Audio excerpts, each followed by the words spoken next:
Yo, what's going on guys, it's your boy Poison Okami here, me, myself and I, back at it again with another video, and today is going to be more of like a discussion video. I'm going to share my thoughts and opinions about something, and you're going to share yours too down in the comment section. Really, you should do it. So I was actually just playing Storm 4 Evo earlier, and actually a new patch has came out where they've actually made it so that you can no longer reserve chakra through switch tech. So switch tech has been nerfed altogether. You can still reserve chakra through doing the one-hit jutsu buffer and things like that. But in terms of support chakra dash and support jutsu standalone in the neutral game, they're no longer a thing. It will now cost you chakra.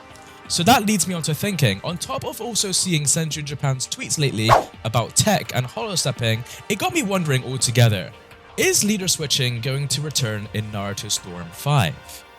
Naruto Storm 5 obviously has been said to be announced at some point. We don't know when. Obviously, Senju in Japan has been talking about it, and he is very confident about it, and he's been super confident about it.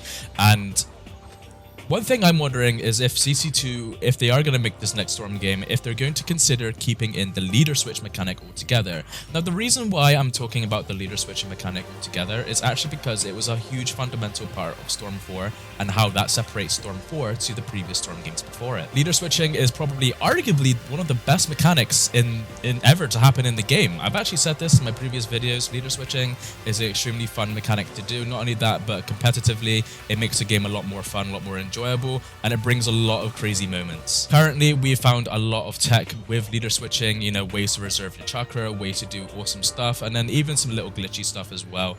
Leader switching has been a very fun implementation into the game, but when CC2 went over to Demon Slayer, they've actually changed the way leader switching worked and completely diverted off of the same switching style that Naruto Storm 4 is under. But this begs the question, if leader switching is going to return in Naruto Storm 5, I mean, well, the first question is it going to return into the next Storm game? If it does return, is it going to be the same as in Storm 4? Will it take more of the same approach as what they did with Demon Slayer? And then the next question is there going to be tech? Are we going to be able to find tech to play on a high competitive level? So I'm going to talk about each of these topics in this video, and we're going to go through it bit by bit. And I'd like for you guys to share your thoughts and opinions with me in the comment section down below. I feel like this is a really interesting topic for us all to be wondering about whilst we're waiting for the announcement of the next Naruto Storm game. So question 1, is leader switching going to return in Storm 5 or the next Naruto Storm game? Most likely yes, because I feel like leader switching, even though it's new to Storm 4, we've been using it for the last like 6 to 7 years now, or however long Storm 4 is out now, like 6 years, and it's been, like I said, it's now become a huge fundamental part of Storm 4. I feel like it's a mechanic that you just couldn't take out of another Storm game if they were to make one. So on the next Naruto Storm game, I can see leader switching being in there. The fact that you can play as 2 or more characters in a fight is actually incredible. Really good idea. Really helps you brush up on character knowledge as well, because you're playing as 3 different movesets in one go whilst fighting against 3 other movesets. So I feel like this is really important for like the game's lifespan and the game's competitive aspect. And even on a casual level, like people just want to play as their favorite characters, and we all know that we all have more than one favorite character. Like, Ino will always be one of my favorite characters, but, you know, I got love for the homies Shino, Kiba, Itachi, Shisui, Gaara, so on. So, you know, I need to have some of them on the team, right? But let me know down in the comment section if you guys think leader switching is going to return, if you think it should return or not. I would actually like to hear your opinions. I'd like to know why. Let's get talking about this. And then the next question is, how is leader switching going to work? Is it going to be the same as Storm 4? Is it going to be a direct copy and paste, move it over, or are they going to do a similar thing with what they did with Instant Awakening in the previous games and nerf it? So Instant Awakening, the history of that was, if you check out my styling, the history of styling video, I actually explained in depth how Instant Awakening was in Storm 3 and then how it badly transitioned into Revolution. This could be the same case with Storm 4's leader switching. Going into the next Storm game, I can imagine it actually getting quite a bad nerf. Maybe you can't abuse it as much as, you know, maybe there's like a separate bar for it maybe, or maybe like you just can't do certain tech with it. But is it going to be the same, or are they going to take more of a Demon Slayer route? I'd say Demon Slayer's leader switching is a lot more of a nerfed version than what we have in Naruto Storm. And who knows, CC2 might even use that as like a fundamental way to build a leader switching mechanic for the next Storm game. But how do you guys think leader switching will work? Do you think it'll be better? Do you think it'll be worse? How do you think it'll work? Would it be a different input to do it? Is it still going to be on the analog stick? Who knows? And then the final and probably the most important question for all of us competitive players out there and the top players is is there going to be tech with this new leader switching if it makes it into the game? So currently, as I've stated, we have a lot of tech with leader switching in Naruto Storm 4, tech that allows us to save chakra, and then not a lot of it is just tech, a lot of it is just strategy, you know, being able to send a support forward like Shisui or Toby, someone who can teleport across the map and then create distance, and then you can switch to them last minute to switch up on your opponent and create even more distance, or as a way to even get closer. And there's a lot of things like that with leader switching. We've obviously found jutsu buffers, like sort of the one-hit buffers into jutsus, or shuriken buffers, or grab buffers. Do you guys think all of this tech is going to return, or do you think it should return? Do you guys think it should return or not? Now, personally, my opinions on whether the tech should or shouldn't return, I'm actually kind of on the fence about it. I always have been. I don't really actually care if the tech is in it or not. I've always been more of a fundamental player myself. I can use the tech and I can use it very well. I've demonstrated that many times over the years. But there's something really beautiful about playing the game in its core fundamental aspect. Literally just the basic mechanics and playing it well.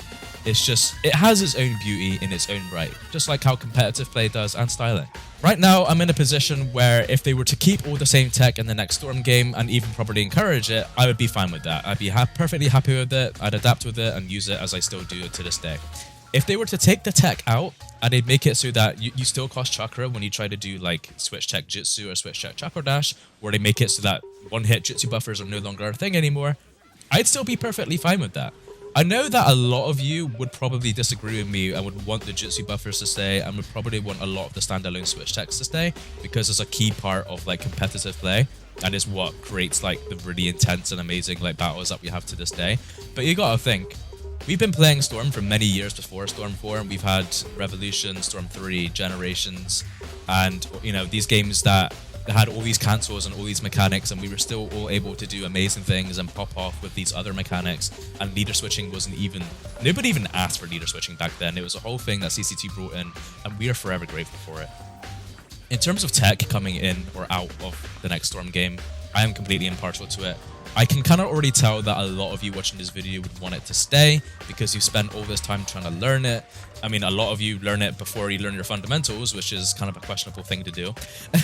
Part of me thinks maybe some of the tech shouldn't come back, but part of me, for some of your sakes, thinks it should.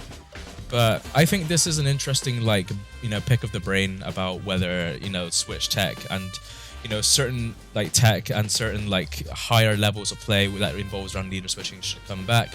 We've already found and created a lot of like smart and intelligent stuff with leader switching. A lot of it is very strategical, a lot of it is very defensive, and a lot of it is very aggressive. Like I said, leader switching has become a whole fundamental in itself and a very great style of gameplay. Leader switching is very good. It is something I'd love to see in the next Storm game. The tech, I don't really care for. That is mainly my stance on the whole situation with leader switching.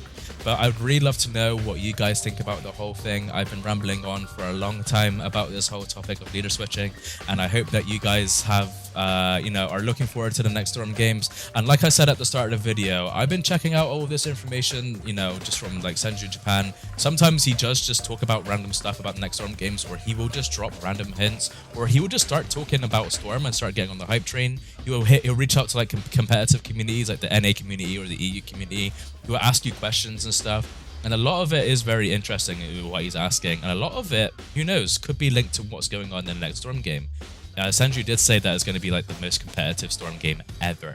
So that's a very big statement to make. So if you haven't already, be sure to follow Senju in Japan on Twitter. He's a really cool guy, and a lot of the information that we're all getting is just from him there. If he's not telling us about it on YouTube, he's definitely talking and typing about it on Twitter. Anyways, I've rambled on enough. If you guys have any thoughts, questions, or queries on this topic of Storm 5 and leader switching as a whole, be sure to drop it down in the comment section below. I'd love to get chatting with you guys. I do read a lot of the comments these days, and sometimes some of you guys do come up with some interesting stuff, so I'd love to see more of that. Anyways, it's been your boy Poison Okami. As always, Janne.